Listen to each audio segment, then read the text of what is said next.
Baik, terima kasih. Assalamualaikum dan salam sejahtera bagi kita semua, teman-teman sekalian.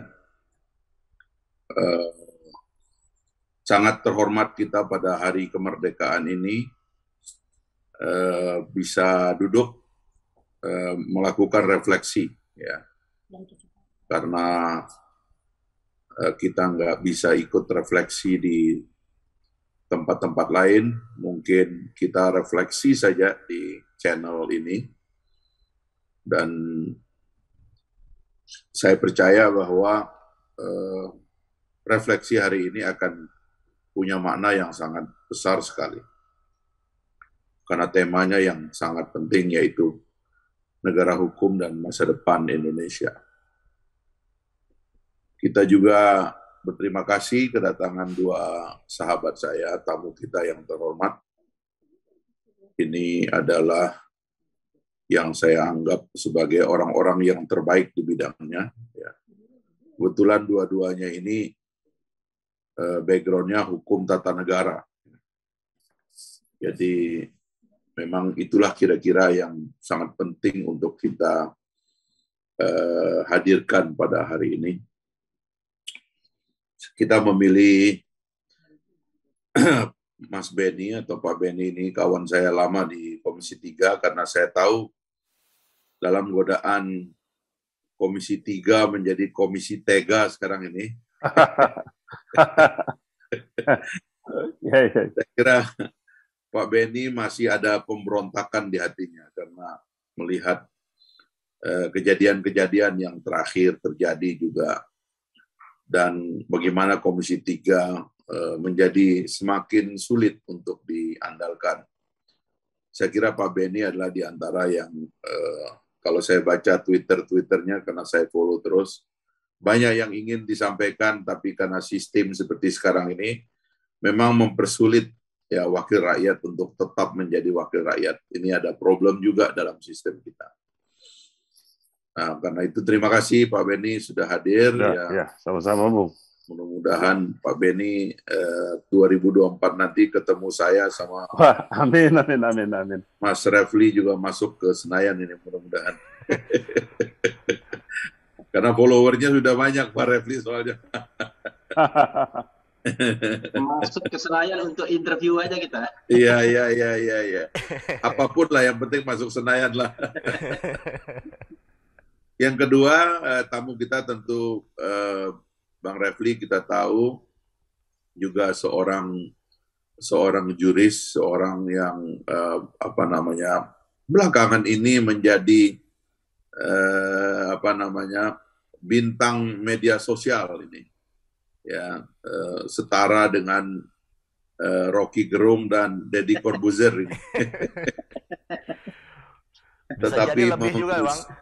Ya, tapi mengisi, karena saya dengar katanya kaya sekarang pendapatannya dari YouTube itu. Wah. Luar biasa. Masih ada dapur. Followernya banyak nih soalnya. Ketahuan ini dolarnya masuk berapa, kelihatan tuh dari followernya. Mudah-mudahan ini doa buat Pak Refli. Amin. Kita senang sekali dengan konten-konten yang beliau buat, dan ini membuat, ya istilahnya itu, kitalah yang bertanggung jawab mengisi pemahaman hukum masyarakat sehingga terbentuklah negara hukum yang baik ya di masa-masa yang akan datang. Sebab saya punya perasaan bahwa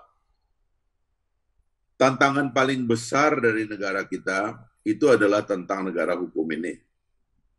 Itulah yang menjelaskan kenapa pasal 1 Undang-Undang Dasar Negara Republik Indonesia, ya, terutama pasca amandemen, dalam bentuk dan kedaulatan itu mencantumkan konsepsi-konsepsi dasar ini di pasal pertama. Ya. Negara Indonesia adalah negara kesatuan yang berbentuk republik. Kedaulatan berada di tangan rakyat dan dilaksanakan menurut undang-undang, undang-undang dasar. Lalu kemudian pasal atau ayat ketiganya adalah negara Indonesia adalah negara hukum. Ya.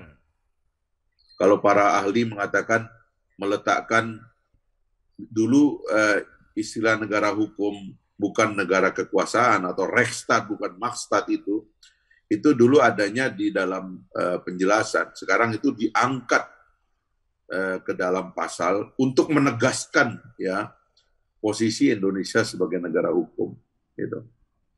Dan itulah yang kemudian saya menganggap bahwa setelah persoalan bentuk negara, setelah persoalan kedaulatan rakyat, maka negara hukum adalah ada dalam peringkat yang paling penting yang menjadi dasar kita untuk membaca negara dari hari ke hari. Jangan sampai perhatian kita itu beralih kepada soal jalan, jembatan, dan lain-lain gitu. Tapi abai membaca posisi negara hukum kita. Saya terus terang karena senang dengan politik Amerika, Pak Benny, Pak Refli ya. Saya menonton dengan saksama sekali bagaimana sekarang itu persekusi terhadap Donald Trump itu, ya, sampai rumah pribadinya di Florida itu, Mar-a-Lago itu dimasukin oleh FBI setelah mendapatkan izin ya dari jaksa dan hakim, lalu kemudian dilakukan penggeledahan seperti menggeledah orang biasa, yang belum pernah terjadi dalam sejarah Amerika karena Donald Trump memang keterlaluan gitu, dalam menabrak rule of law dan dalam menabrak konsepsi-konsepsi dasar sebuah republik dan sebuah demokrasi di Amerika Serikat. Kata-katanya, sikap politiknya, intervensinya terhadap yudikatif, pengabaiannya terhadap lembaga perwakilan, padahal di Amerika Serikat kita tahu sangat ketat sekali tentang konsepsi kedaulatan rakyat. Ya. Sehingga ada monumen di sana bahwa dome-nya Capitol Hill itu di Washington DC itu tidak boleh dilampaui oleh bangunan manapun. Dan kalau lebih tinggi dari itu, bangunan apapun boleh langsung itu petugas di Washington DC itu dipapras itu bangunan itu supaya jatuh rendah, lebih rendah daripada dome-nya Capitol Hill itu sebagai simbol daripada kedaulatan rakyat. Nah, Donald Trump menabrak semua ini dan sekarang itu dilakukan investigasi yang luar biasa mendalam. Kata mereka, ini dalam rangka mengembalikan cita rasa negara hukum dan negara demokrasi Amerika. Nah, ini yang kita terus terang di Indonesia, perhatian kita agak belok ke soal-soal lain. Ya. Kita terlalu banyak bicara tentang ujung dari persoalannya. Yang kita bahas ini, mohon maaf saja, itu soal-soal yang harusnya selesai dengan sendirinya apabila negara hukum terbentuk. Saya teringat dulu, mungkin ini juga perbedaan pendapat saya dengan banyak orang, mungkin waktu saya keras sekali mengkritik pelanggaran KPK terhadap konsep-konsep dasar hukum, konsep-konsep dasar HAM dan demokrasi, orang tidak percaya bahwa yang saya khawatirkan adalah apabila cita rasa kita tentang negara hukum terjadi, maka cita rasa itu bisa melebar ke tempat lain. Dan saya harus mengatakan di sini Pak Benny dan Pak Refli, bahwa cita rasa preemptif ya mendewa-dewakan dan mengistimewakan tujuan atas cara yang saya kritik selama itu menjalar kemana-mana. Dan menurut saya diantaranya menjalar kepada kepolisian. Kalau kita lihat apa yang terjadi hari ini dengan kasus terbaru ini, dengan adanya Satgasus dan sebagainya, itu semua adalah tindakan preemptif. Menghalalkan segala cara, tujuan menghalalkan cara. Dan ini merusak citra daripada implementasi dari negara hukum kita. Kekuasaan mengintervensi hukum, kekuasaan mengintervensi proses penegakan hukum.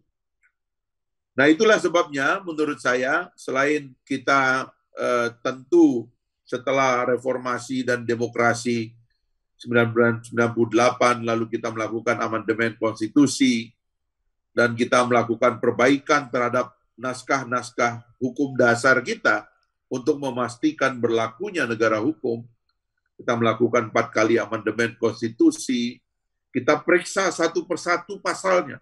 Tidak kita biarkan ada anasir-anasir yang bisa menyebabkan kekuasaan itu melampaui hukum.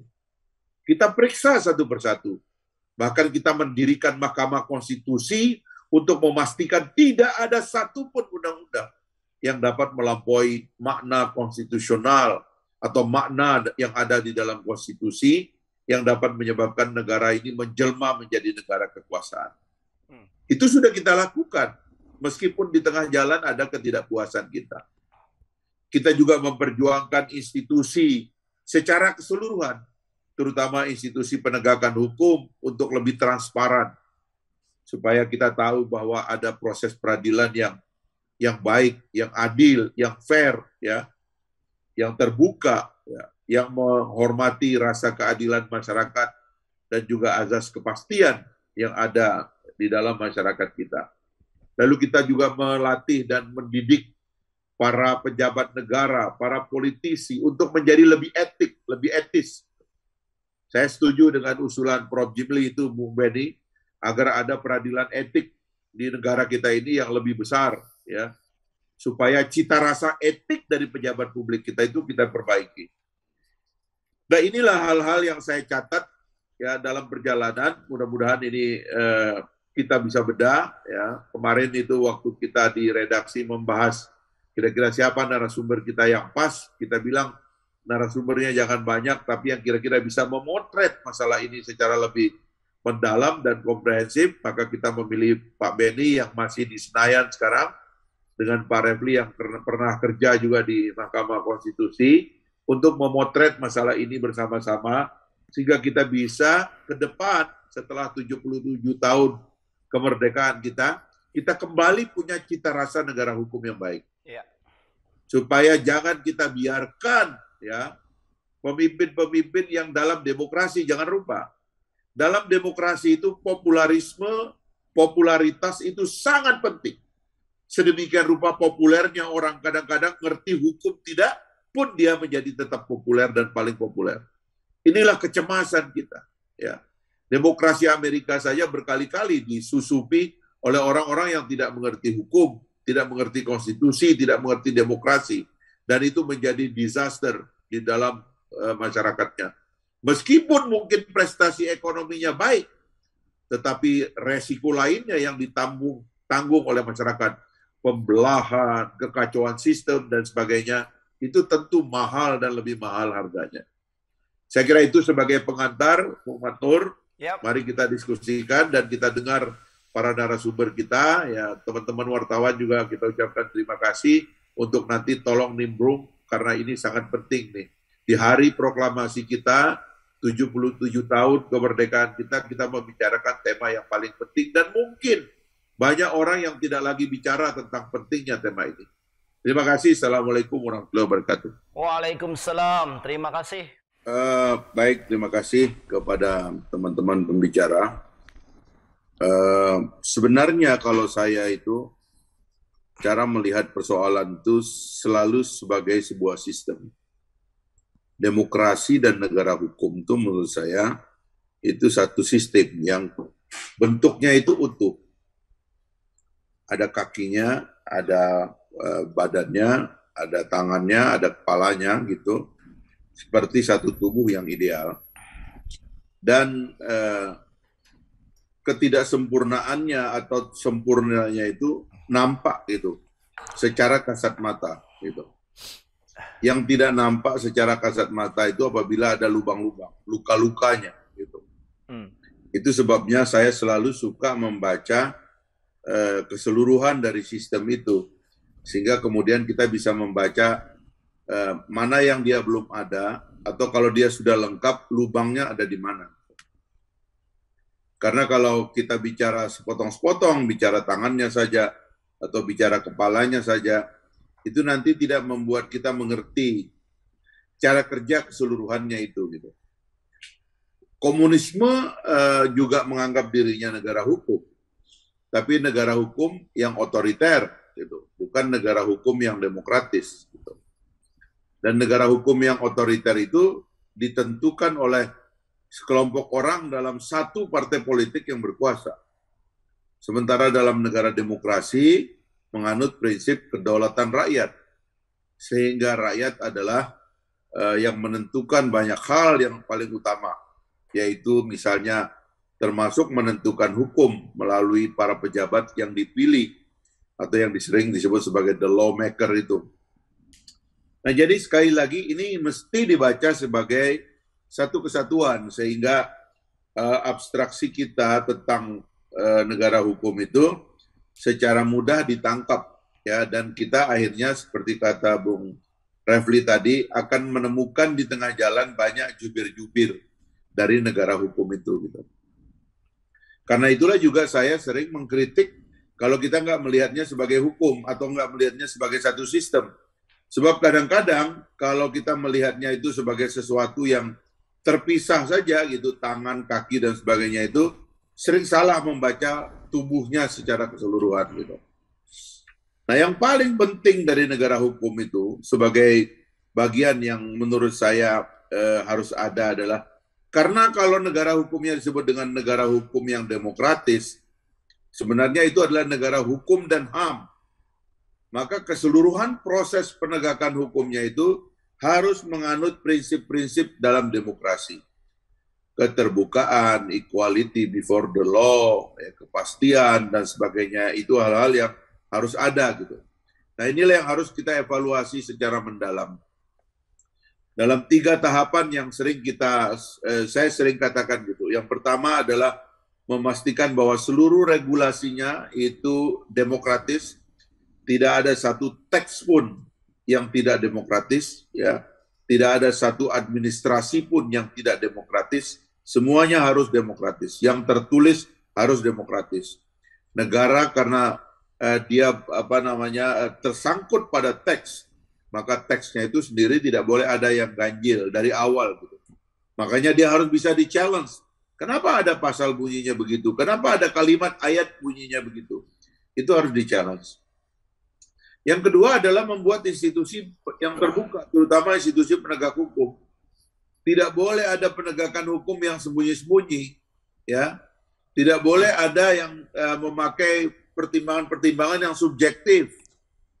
Ya, kalau si ini katanya karena menjijikkan, karena menimbang perasaan dari para dari keluarganya loh. Kalau yang ini kok menimbang perasaan keluarganya, kenapa yang dulu tidak menimbang perasaan keluarga juga? Bukankah semua keluarga punya perasaan juga? Nah, kayak gitu-gitu tuh nggak boleh ada ukuran subjektif. Penegakan hukum tuh harus transparan, secara terbuka, profesional, dan berlaku sama di depan semua orang. Pasal 27 Undang-Undang Dasar 1945. Segala warga negara bersamaan kedudukan dalam hukum dan pemerintahan dan wajib menjunjung tinggi hukum dan pemerintahan dengan tanpa ada kecualinya. Itu yang harus diperjuangkan menurut saya gitu. Nah, yang ketiga adalah personil-personilnya yang tadi sudah dikatakan oleh Bung Benny. Kita waktu transisi sudah membentuk sebenarnya ketetapan MPR tentang etika pejabat negara. Harusnya ini memang menjadi satu sistem penegakan etika. Sehingga kalau ada amandemen kelima nanti, saya termasuk mengusulkan Komisi Judisial itu harus menjadi peradilan etik tertinggi di Indonesia. Sehingga seluruh peradilan etik lain itu bermuara nanti pada peradilan etik di Komisi Judisial gitu. Nah, ini secara umum gitu harus ditulis, digambarkan dalam satu gambaran sistem yang indah kelihatannya dari luar. Sehingga kalau orang ingin menjurubicarai negara hukum kita, itu juga kelihatan. Negara hukum itu indahnya seperti apa gitu.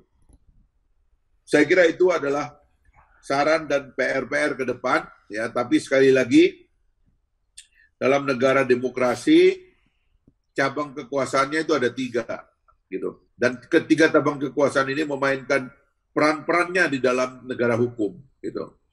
DPR sebagai pembuat aturan dan sebagai pengawas itu memerankan permainan di depan hukum.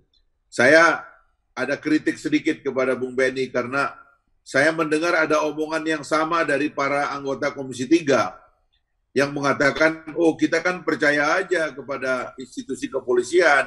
Kalau mereka ngomongnya begitu ya kita percaya aja. Menurut saya ya ini udah waktunya melakukan investigasi. Bagaimana ada polisinya polisi menggunakan institusi gitu. Yang digunakan ini kan institusi dan katanya sekarang sudah 61 orang. Apa tidak ada sambo-sambo lain gitu yang mungkin juga menyebabkan ini terjadi lagi di masa yang akan datang? Bagaimana kita membuat kepolisian kita selamatkan sebagai institusi paling tua di dunia ini, sebagai institusi yang menjaga kehidupan kolektif kita, nggak kesusupan sama beginian lagi. Itu kita lakukan. Saya masih bisa membela dulu kenapa kita memperkuat fungsi pengawasan di KPK. Alhamdulillah kalau menurut saya sih ya, KPK itu tambah diawasi, tambah baik. Kalau orang menganggapnya tambah lemah, nggak apa-apa. Daripada kuat lalu melanggar negara hukum, melanggar HAM, ya nggak ada gunanya. Gitu.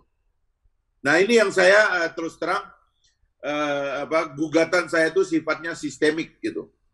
Yudikatif juga punya peran paling penting di dalam pembentukan negara hukum, dan eksekutif juga yang selalu bermain-main, selalu ingin menggunakan hukum untuk bagian dalam permainannya, itu di masa yang akan datang harus dicegah itu. Tadi saya membuka dengan kasus Mar-a-Lago yang di rumahnya Donald Trump yang digerebek itu.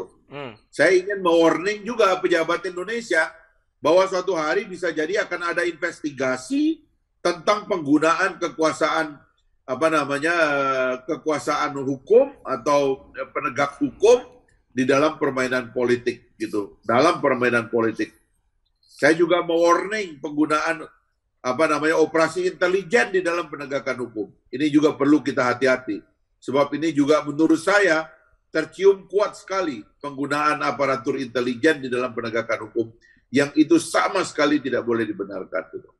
Saya kira itu aja mungkin sebagai penutup, Mas Nur. Saya mengucapkan terima kasih kepada semua pembicara dan juga kepada teman-teman media yang hadir. Mudah-mudahan ini diskusi yang bisa kita lanjutkan mengisi konten-konten yang tadi banyak dipertanyakan oleh para pembicara kita. Terima kasih.